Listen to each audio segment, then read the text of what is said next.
What's up, guys? It's your boy Eli, and I am here with my partner Shay. Welcome back to another episode of the Nani Network. The podcast where we give you the unbiased, unfiltered, but full of love opinion on anime 2 shows at a time. That's right. From the underdog's journey to the darkest tale, let's see where your favorite anime lands on the Nani Network scale. Yeah. So on this short, it's a monumental occasion. How do you feel, Elijah? Tell them a little about our journey. I feel complete. We are today we are going to be talking about My Hero Academia Heroes Rising. Now, if you are an avid listener, you might have heard us like trickle this in a couple times when we talk about how we missed a movie or this and that. Me and Shay, when this movie dropped in the US, it was in March or like late February, March, and we decided not to go opening weekend. We didn't want to get swamped with everybody. So we set a date, and the date came, but that's when the quarantine was kind of starting. So she had gotten sent home early from work that day. I was getting sent home early from work. We live in New York City. We wanted to go in the city. So since we were both going home to different boroughs, we said, you know what? We'll just go tomorrow together. I think we had originally planned we were going to go that Friday, and quarantine started for us like from our jobs where they say don't That Friday. It was that Friday. Yeah. It was that Friday. Like, that was our last day where we got sent home early from work. And when we said we'll go tomorrow, we woke up to the news and everything saying that theaters, everything, you guys know the gist, you're living it, that everything was shut the fuck down. And they pushed back this movie from March to October. Despair! I could rip them a new one about how the whole thing was already recorded and released and they could have just sent it to Blu-ray or they could have just put it on Amazon, but they wanted to make us stew and wait. And fuck you for that. Literally, fuck you for that. But it is finally here. It was released, and me and Shay finally got our hands on it. Mm-hmm. And boy, oh boy, did this movie deliver. Did it fucking deliver? As only My Hero Academia could do. Like, this shit had me standing on my pinky toes. Okay? I was standing up on both my pinky toes. That shit was ridiculous. So, without further ado, let's talk about this bitch. Finally. You know, like most anime movies start, it just gives you this piece, right? like you when you see the crisp ass animation and it's so clean and everybody looks shiny, like they just took a bath. There's always a beach. always. So this anime actually starts off with we have a few villains on the run. And we have some heroes in pursuit. So we get a flash into the back of this caravan and we see that they're transporting something. Well, not some villains. It was the League of Villains. Not just any random raggedy villains. Yeah. Well, they had the lizard guy and I'm like, he's like bottom barrel. But yes, the League of Villains are transporting this container that has, did they show us that it was a guy in it? Yeah. Okay, yeah. So we see that there's this guy in the container. It's like, okay, interesting. And some like Mr. Freeze oxygen tank kind of thing going on. And basically the heroes lose track of them and they abscond with this mystery man. Mm-hmm. Flash over to UA. We see that the kids are really in their element. So they got sent on this school. Nope. They got sent on what would you call it? They basically got sent to work. To work, yeah. So it was kind of like how we see them do when they got their like provisional licenses and whatever other accreditations they got where they were able to perform actual hero work. So the movie starts out with Principal Nezu being approached by a member of the Hero Safety Commission, and he basically solicits the help of the UA kids. So his proposition to Principal Nezu was that they wanted to do this program where they send the children to areas of the world or country or whatever where heroes aren't readily available. Pro heroes or adult heroes. Mm-hmm. So Principal Nezu reluctantly accepts, it looks like, because as you know, if you've watched My Hero Academia from the beginning, these kids always end up in some fuck shit. Right. Well, UA always ends up in some fuck shit. UA always ends up in some fuck and shit. They kind of are, like, in my opinion, teetering on the edge of being shut the fuck down. Okay? Yeah. You got, one person, Night Eye died on a mission where they had 2 UA students on board. More than 1, 2, 3, 4, 5 UA students More, on board? 'cause they had- 6. It was Asui, Ochaka, Hardening Guy. Then there was Mirio, Midoriya, Sun Eater, and the other third 3. woman who was with the dragon lady. Yeah. I forgot her name. But then they had a plethora of student body on that mission. The kids were already attacked in season 1 when All Might had to beat up the first Nomu. So they've been in the hot seat. These all right? kids have been maimed, beaten, psychologically traumatized. Mm-hmm.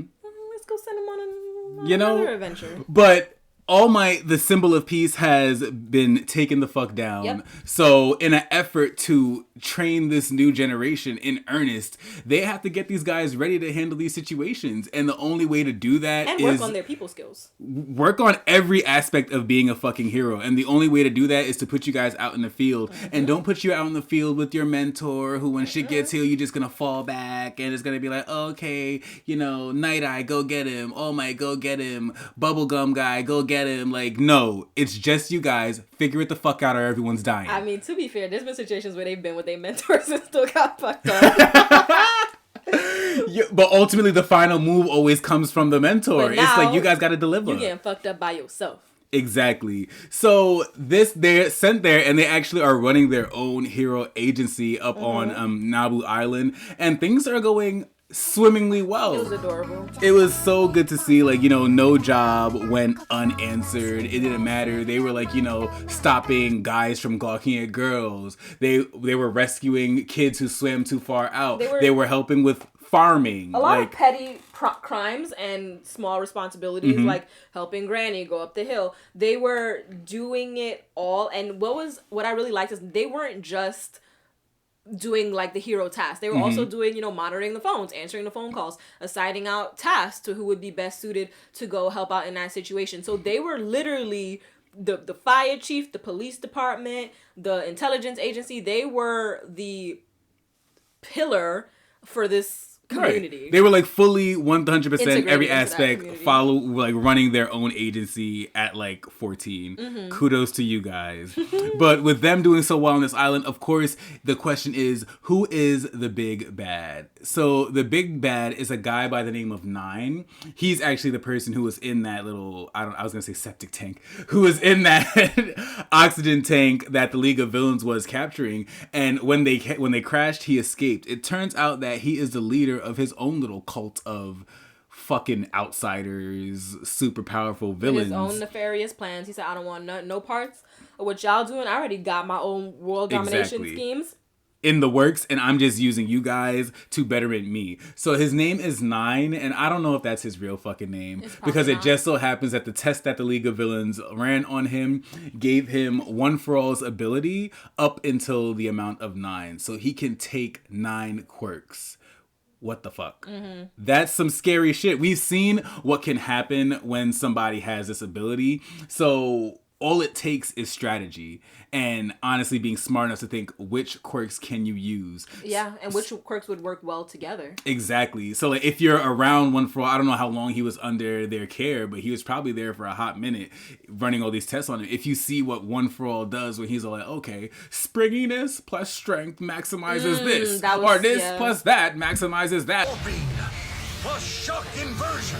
Like, you know, if he could retain even a little bit of that knowledge as to that, you don't have to do trial and error with these quirks. So this is our big bad, and he basically is doing just that. He's looking for the quirks that will make his quirk that he already had super powerful, but also have which quirks are going to be the most, I don't know, helpful in him. Yeah, complementary to what he has and helpful to him conquering the world. His only setback is when he uses these quirks, especially when he uses them in earnest, it actually breaks down his body. Yeah, it takes a toll because you turned yourself into a lab experiment. So your natural body, which could handle your own natural quirk, cannot now take on all this extra burden that you're putting on it. Especially if you're just switching between using them all rapidly. Your body doesn't even know what's going on. You weren't born with this. You weren't built for this. Like One For One, like that was his quirk, right? Was to take other quirks. So he was built for it. You're not built like that. You don't just have a blood transfusion and then become him, which is why you already had the limit of even being able to accept 9. And you know what? They should have put an asterisk on that and said, accept 9, you know, they have in the drug commercials where it's like, side effects may include. Other risks include decreases in white blood cells, which can be serious, dizziness upon standing, seizures, trouble swallowing, and impaired judgment or motor skills. And they should have had death. This shit's called death, nigga. Stop it. Yo, literally. So, since his body's breaking down, one of the quirks that he's looking out for and he needs is a cell activation quirk for his type of blood. So, lo and behold, who has that quirk? Somebody on Naboo Island. A little knobby-kneed fucking kid on Naboo Island has the quirk that he needs. And what timing? Because the only heroes on that island are the Squad. 1A? It would be Class 1A, right? It would not be Class B1B. It would not be Class 3C. It wouldn't be Endeavor on vacation. It wouldn't be it wouldn't be Hawks on a flight. Yeah. It's just, no, it would of course be them. So his mission now is to journey to that island and capture this kid. And it just takes off from here. The minute these guys set foot on that island, we witness some of the most graphic scenes that we've seen out of My Hero Academia so far. These guys outmatched the fuck out of majority of heroes. I'm not going to just shit on Class 1A and say like, they had a hard time because they're kids. They had a hard time because these guys had a different set of powers. Right, and we've seen Class 1A beat up adults. That ain't nothing. But what I also think was, not that I think anyone who's fought them has really pulled their punches, but these guys super didn't pull their punches. Yeah. Like the Chimera guy, I was like, you need to relax. He was out here to fuck these kids up. Absolutely. He said, yo, I'm kind of getting sick of playing around with all these heroes right now. He's like, I'm about to just start clocking heads. So that's what happens. These guys, they land on the beach. They cut off all phone lines. They mash up all the ships and all the cars. There's no way off the island and there's no way to call for help. And that's phase 1 of the villain's plan. And now phase 2 is to split up, wreak havoc all over the place, while 9, the main guy, goes after the kids to do this. So of course, our squad ain't gonna mind their business. They're the only heroes here. And Midoriya especially, who formed his little fake bond with the little boy earlier. It was cute. He said he met them for 5 seconds and then he said, that where are the kids? The nature of his personality, and they were the only 2 kids on the island. Of course they stick out like a sore thumb. I know good and damn well there's other kids on that island. I didn't know if you were gonna call me right. Only kids that they showed. But Midoriya of course goes after these kids and he gets his ass clapped, trapped, and bapped by 9. One of the cool aspects we see out of this scene, which is why I kind of brought it up, is 9 deems Midoriya as somebody who's worthy enough for him to steal his quirk. And so when he tries to steal One For All's quirk, it says he's unable to take it. So we have a couple speculations. I'll say Shay. Let Shay say what her speculation on it was. But I just think that since he only had 9 slots in there, and we saw that he had at least 4 quirks. He had like these dragons coming out. He had the thunder. He had the thing. Yeah. So to take like Midoriya's like the 6th or 7th user, I think he didn't have enough space for basically 7 different quirks, because that's what One For All is, a cultivation of quirks. So he didn't have enough space for all 7 of those quirks in his queue. So he wasn't able to download Midoriya. But that's So that was Elijah's explanation, where he thinks that it was like the number and that One For All is like a certain amount of quirks. I think that he couldn't take it because it's something that has to be given. So I think it needs to be that willing transfer that occurs for the power to pass on, or it won't recognize you as its user. That's it. That's not what you said. That's not what I said? No, I thought you were going to say... I thought you were going to say... No, what you said I thought was really cool, where she said that he couldn't take it because Midoriya himself might have 2 quirks. And that dope. Is what I thought was really cool. That is what I said? Yeah, you said that's dope, like you didn't say it? I forgot. And I was like, holy shit. Because his wording when he threw Midoriya away, once he couldn't take it, was really weird. And he was kind of like, oh, this boy has more than 1 quirk. So it suggests that maybe he has a 7 for One For All. Right. Or maybe he has, you said, a dormant quirk from himself. I'm here fucking saying shit. Should have just said it the first. I said, yes, that's good. That's really Yo, so I thought that was really cool. Yeah. An aspect that, what if Midoriya all along had a dormant quirk or had a quirk that he never knew about? What if it was like, you know, it runs in the background, like, you know, it's like cellular healing, like, you know, or something crazy. like that he wasn't activated until somebody tried to steal it. So I thought that was a really cool point that Shay brought up, that there was potential for that. So shout outs to me for saying it and Shay for thinking it.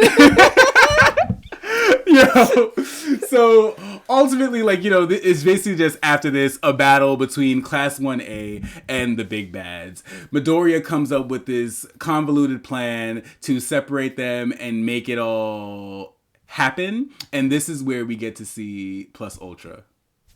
Yes, it was super dope because a lot of times when the characters, especially when the class is together, gets into these hairy situations, we'll see them team up. And what I really appreciate about the team ups is that I don't think that they ever put the same they haven't put the same groups together yet. Mm-hmm. So you'll have maybe one or two people who have worked together before, but the entire unit isn't the same. And I love that because I love how they play off of each other's strengths and how they use their powers in unison. So to help execute Midoriya's convoluted plan, we see a lot of interesting team-ups, like we see Tokoyami with Ashido, right? Mm-hmm. And they're working in the caves together. So we know that Tokoyami's power works at its best or at its strongest in the dark. Not really sure why Ashido was there. I guess they didn't know what other team to put her on, but TBH, I don't really think she helped out in that fight that much anyway. No, I lied. I recanted. Not quick enough. My shock gave out. But yes, Kim and Tokoyami and Ashido, and then we see Sero and Uraraka had an interesting team up where, you know, they played off each other's quirks where she was making boulders and rocks float, and he was latching his tape around them like a lasso and hurling it at the their enemy. Yeah. And you know, like she can make it weightless. But as she's throwing it, she's releasing, and the boulders now have their full weight. So yeah, it was light, but now that he flung it in the direction, these shits is really like they were clocking making this man. Man-made avalanches. Exactly. Right. So like we got to see our team like squad up, and on top of that, speaking of man-made avalanche, the third person in their team up was Mineta. And Mineta, even though he only can do one thing, like as his avalanche is going on the villain, like he's doing his Great Berry Rush or whatever the fuck it is. Yeah. Berry Crunch! And literally, this now a boulder. It looked like something out of Naruto when he did Almighty, what is it? When they create the planetary devastation. Mm-hmm. And everything's like sticking together until it makes a giant ball. Like they did their version of that. It was dope, right? Because it was very interesting. And then with Mineta's power that I usually view as useless and still is pretty useless, you know, now that they've dealt damage or what they thought was damage to the enemy, now they're making it challenging for him to keep moving forward, right? Mm-hmm. By just utilizing everyone's quirks in this way, that even the minor powers that you really don't usually give a second glance at, you know, stand out a little more or contribute, I should say, a little bit more. But of course, our little Class 1A, who are not our mains, can only do so much when they're going against these villains. So at most, Tokoyami and Ashido were only able to subdue the lady that they were going against, the villain that they were going against, sacrificing themselves as well. Yeah. Like, you know, Ashido freaking fell from, what is it, the top of a cave. She was shot at in the leg twice. Yeah. Topples over down the cave, and then a pool of blood just oozes out of her fucking head. And you know, usually in anime, like, they'll have the characters fall from these, like, ridiculous heights, and it'll be, like, a boo-boo, or they'll bounce back up and be okay. But blood was coming out of her head. We watched one by one as each and every one of our Class 1A members got a concussion. Was concussed. I was literally going to say concussed. They were concussed. This motherfucker, like, had Ida on his tail, and Froppy was holding on to his arm by the tongue, and he smashed those two together by their heads. You heard the crack. And it does this to me, because it's like, yo, what is going on? Even like my son Todoroki, he tried to freeze this guy, which is the coolest thing that he's ever done, finally, because he underperformed for me in this movie. He underperformed. So when he finally got his shining moment, and he basically did, like, I don't even want, what do you call it, Sub-Zero the move, but he froze this guy in his entirety. And His whole body was beyond repair. He just kept lowering his internal body temperature so that he can freeze this guy. But then it sounds super dope, and it was super dope to watch, but then it's just like, we all know the side effects of his abilities, of using his ice. I thought that because it was him and it's his power, he would be able to just readily like, okay, and unfreeze. Oh. But no, it's not that. It's like somebody needs to throw a thermal blanket on this baby because he essentially is giving himself hypothermia, way more drastic than hypothermia, but it's like the most critical thing I could think of in the moment. But frostbitten, that half of his body should be donezo. And even with them explaining, like, you know, when he was going against Midoriya in the tournament, and they explained that, oh, you know, if he uses ice, it makes him cold. I always held out for Todoroki becoming similar to Iceman from X-Men, you know? Like, he'll get to the level where he is able to coat himself in ice, and half of his other half might be fire, blah, blah, blah. But it's like, oh, damn, so he really, like, we really have these real life body limitations, these human limitations on these quirks, that, no, that's not going to be the case where he will become himself a block of ice, because humans can't operate. We need to be at 98.6 or around it. So you can't drop down to 0 degrees Celsius, baby. So that is just really cool to see. And basically our team was down and out. Of course, things ensues and we ultimately come out on top. But this was another, like, one of the few rude awakenings. I think the first one was Night Eye dying. But this is one of the few rude awakenings for our class to be like, yo, you're not ready. Yeah. Your little provisional licenses, everyone telling you that you guys are adept for students, everyone doing all these things, it don't mean too much. To be fair. You always being fair with these kids. You are not their mom, Shay. To be fair, this guy they're fighting, he's not your regular run-of-the-mill villain, right? Like, that's not what every villain is like. The most likely they'll encounter villains like Gentle, who give you a little run for your money, mostly annoying, but you can beat them. No, like them lame-ass villains, like the ones who rob the convenience store and shit like that. Yeah. Those are like the regular run-of-the-mill villains, right? But this guy, the adults were concerned. Right? Like, this is somebody that, you know, Endeavor or Hawks or literally anyone else should have been fighting. So they did do good, but I do agree with you when you said that it was a rude awakening, because we saw that, like, so I will give them kudos here, where, like, we saw them get knocked down a couple of times and they got back. I was like, stay down. But they got back up to go again and got knocked down harder. Yeah. So I don't, like, obviously, I know that they're going to heal them all, and I think they did fly in Recovery Girl, but is this something that you are ready to deal with for the rest of your life? Right? Because there's certain tiers in the hero world, as we know. There's certain people who are equipped for it. Like, they have the hero rating system the same pace that, like, One Punch Man has, like, a hero rating system. So you're not going to send, like, you know, Bike Man out to face All For One. And why not, huh? You didn't see the scene where Bike Man got his ass beat? Like, what? It's a miracle he made it out as far as he did in this series. He was supposed to be gone that episode, okay? So, it's just a rude awakening for the Minettas and a couple other people like, whoa, if I don't step my shit up, I'm going to get left the fuck behind. How did you end up in Class 1A, Minetta? I don't know, and I think that they needed to put him there just to show that, hey, not everybody is great. Because, you know, no, like, a couple of them, like, even, I forget his name, but Tail Guy, whatever. Him, it was like, yeah, it's cute, but how much did you contribute? Like, we can, like, if we sat, we can name the people, the students who contributed the most. And obviously, you know, I don't think, maybe they didn't have the time to shout out what all of the 20 students did. But I said, no, I think that's because y'all didn't do much. They adequately showed what everyone was doing. And with Shoji, I think that's his name, he's one of the people who, when they showed what he did, I said, you could have left that back at the dorms. I was super disappointed in Dupla Arms as well. Yeah. Because I'm like... So you just split your arm 6 times into a punch, and that's the punch? Like, does it really hurt? Like, he had one job. Get the kids the fuck. Was to run away with the kids, and he didn't even get... The kids are holding you.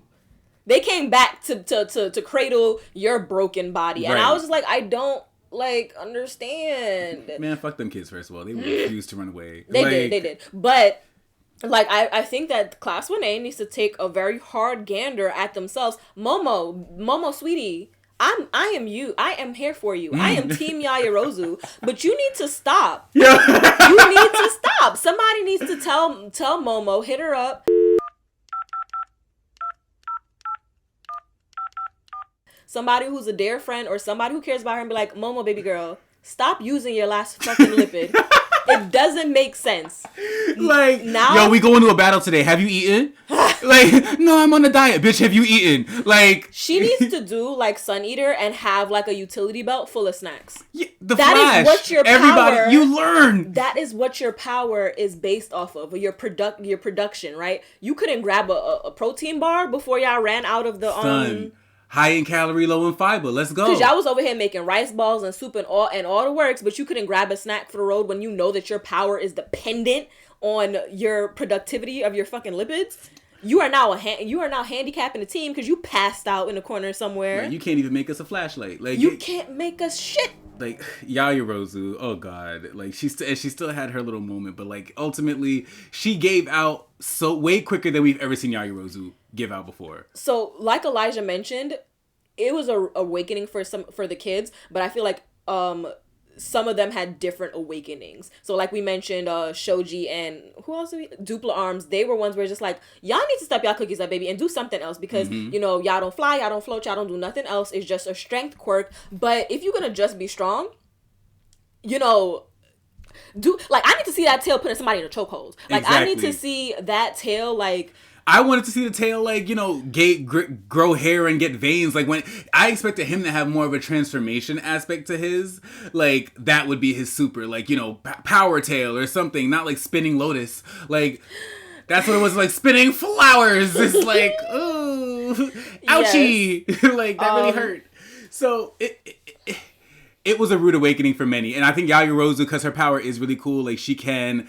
It's like, okay, let me go back to the books and figure out how it could be more helpful. What can I produce? What is my limit? Like, It seems like you don't know your limit. You actually can build upon your quirk. Maybe Shoji needs to be a gym teacher and not a hero when he grows up.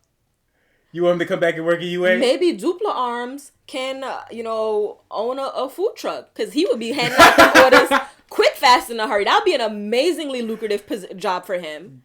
Not everyone needs to be a hero. No, ma'am. I know you didn't just say a food truck. Tacos. Son, oh my gosh. But facts. And ultimately, that's what we got from this movie. It was a rude awakening for our people. We're not going to give away the ending because that was truly, truly, truly batshit crazy. Maybe we'll talk to you guys about it on Instagram where the spoilers are out there for everyone to see. Yeah. But we are not going to spoil this movie for you. I guess. Before we go, we think we want to highlight a couple characters who went plus ultra. These are going to be our MVPs of this movie because honestly, it was to die. So, gun to my head, I'll go first. I don't know. I'm going to give it to a couple people. The first person I'm going to give it to is Aoyama is my first one, Mr. Belly Button Laser. He has been a thorn in my side. I've hated his character. I have not liked anything that he's really done. I hate you! But in this movie, what? His plus ultra move? Like, first of all, it was the funniest shit I've ever heard in my life. It's like, oh my god, I can't stop twinkling. It's my belly laser. I'm like, yo. But his armor now, his hero uniform that we've always seen that I thought was just completely unnecessary, that has all these mirrors and it's basically a knight's armor with all these mirrors on each of his connecting appendages, like your elbows, your shoulders, your knees. He has these mirrors on there, and as he's shooting that beam out and he goes plus ultra, he can funnel his navel laser throughout all those mirrors and start shooting out projectiles through each and every one of those. I said, holy shit, this is absolutely fire, and I am so happy you are finally setting it off and stepping it up. Always talking about having a tummy ache. So he is going to be one of my MVPs because without him doing that move, there was absolutely no way that they were going to be able to implement the plan that Midoriya came up with. He's the one who split up the three villains at the end. He's the one who set shit the fuck off. So he's going to be my first. My second, and it's only because this person truly surprised me by being helpful in any way, shape, or form, is gonna be Sero, whose quirk is tape elbows. Tape arms. Tape elbows. That His quirk always, from the beginning, another one, I was just like, yikes. His elbow literally looks like one of those heavy duty tape guns that they have at like the post office. Yeah. And he had a couple moments where like people would have died, I think. People would have died if it wasn't for Cero. Like he had a moment where Nine was about to I think put Midoriya out, and he literally came through and said, don't even think about it, and grabs this guy's arm and throws it away. Of course, that's when Cero gets put down for the rest of the movie, but he came in at such a pivotal time, and I never, ever, ever had Cero in my mind as somebody who would help in anything ever, aside from me maybe packaging some stuff. Like, I'm moving, and I'm like, oh, Cero, come and help me. That's not fair. He's like a underglorified Spider-Man, but I'm giving him props here. He was good, and when he was doing that scene with Ochaka when they had the boulders and they were sending it his way, he was the one who kept Mineta and Ochaka alive when she set this fucking avalanche off. His tape arms is the ones that scooped her up when Mineta was being a dickhead and standing on top of the giant ball that they had just made. He's the one who scooped him out of there, so he saved at least 3 or 4 lives, and for that he is definitely going to be one of my MVPs who went plus ultra this movie. Solid choices. I do agree with those. For mine, the first person that I'm gonna shout out is Kirishima. So I like Kirishima. There's moments that Kirishima annoys me, and that's usually whenever he's with Bakugo. I like Kirishima as an individual because he's one of the characters to me that's the most consistent. Mm-hmm. So when Kirishima says that he's about to go hard, literally, no pun intended. No, but whenever they show him or they depict him, you see him putting his absolute everything in it. Mm-hmm. He is the I'm plus ultra leveling up in the moment kind of person. So we saw that in his fight against, I forget the name, but against the Chimera guy. Yes. Mm-hmm. Well, the fight that he had with Fat Gump, was that the Chimera guy? Oh. Well, the fight that he had with Fat Gump where he when he leveled up his hardening, and then we see him use that same hardening again here, but then he I don't think it got necessarily more strong, but the pain and the pressure that he was able to withstand just to make Todoroki's plan happen, he held out to the point of literal unconsciousness. Yeah, he was dope in that one.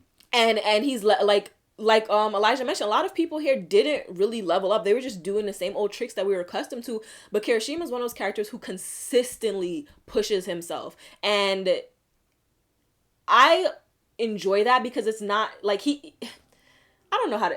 I told Shay I felt like he should have been able to take it. I was disappointed at him after that blast.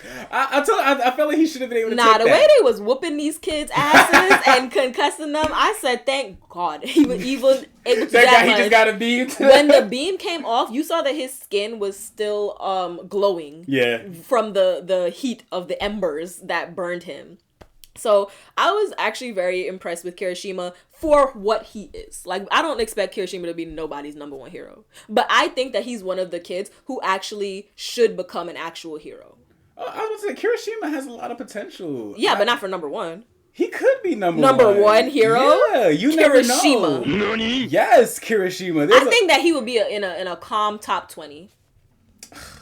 I could literally see him. You're lying. I can literally see to him my face right now. Watch me in my black and whites and tell me you see him being the number one hero. I can see Kirishima, because Kirishima, I was going to say, I have a lot of expectations for him, which is why I wasn't impressed with him, that little end piece. I was like, come on, dude. You should be able to take that by now. For some reason, I always have the highest hopes for him because I think he's I think I like his story from middle school to high school. I think I like everything about Kirishima, and I was like, no, okay, he's a very real character, and I think his drive and the situation that he's putting him in, and he has a clear he doesn't go with the flow. Everyone's here chasing after All Might. I want to be like All Might, but he wants to be not Red Riot, but there was this other, his name is Red Riot, his hero name, but he has a hero that he emulates. Something. Yeah, exactly, and he wants to be like him, and he sets his own path. So who's to say that path isn't going to take him to the number one hero, even though we know this is Midoriya's journey to being the number one hero.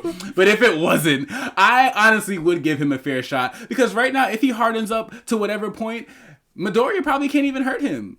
like, you know, at 20% right now. Like, you know? Well, so guess what if he what? grows just as much as Midoriya When grows? Mirio gets back his permeability, all he gotta do is drag him to the center of the earth. What you gonna so do? you're then? just gonna wait? You gonna bring what up you Mr. gonna do Quirk? then? We gonna bring up Mr. No Quirk Mirio? Temporarily, don't you do that. He's not Lay Million, he's Lay Zero. Who's your second person? Or did you have one? Nah, not really. To be honest, I'm looking at the class trying to see who else wowed me. I was gonna say Tokoyami, but then I'm like, Tokoyami, baby girl, you need to just get it together at this point. He didn't have control because over like that thing. you know what? But the thing is, I don't think he lost control because of the darkness. He lost control because his friend was hurt, and I could always respect that. Of course. You better get your level up when your friend is injured. You better come on now. He shut that shit down. You're the one who said friends should die for friends. Okay, so and that gets you your power up, which it did. And then he threw his body over hers as the cave was collapsing. That scene was beautiful. But you should know that I've got your back. Yeah. That Shay, when Shay opens her eyes, she wants your lifeless body over her. Yep. So that she could, thank you, friend. Yes. No, let me see you across the She cave. said, I will live my life fully, pat you on your bird back, and walk away. You guys see Tokoyami? I heard he's in the cave. Yo, shit. But ultimately, this movie was such a freaking joy to watch. I watched it like 8 times, and I rented it for a week, and I watched it like 8 times within the week. I'm gonna buy it. I should have just bought it in the fucking first place. Right. It was the best. It gave me everything I needed, and it definitely is gonna hold me over until the start of My Hero Academia, which I would assume is coming in probably not spring anime, but maybe summer again. So that's not too far off. That seems pretty fucking far to me. It's less time than we waited to watch the movie, Shay. Like someone's getting spoiled. Yeah, but I would hope I wouldn't be punished again. Yo. But that wraps up today's episode of the Nani Network. Thank you guys for listening to us, and let's hear your ratings. We know we're not the only ones with an opinion, so sound off under this episode's live now pic on our Instagram @official Nani Network. And as always, make sure you rate, review, and subscribe anywhere you can. Talk to you next week. Laters, guys.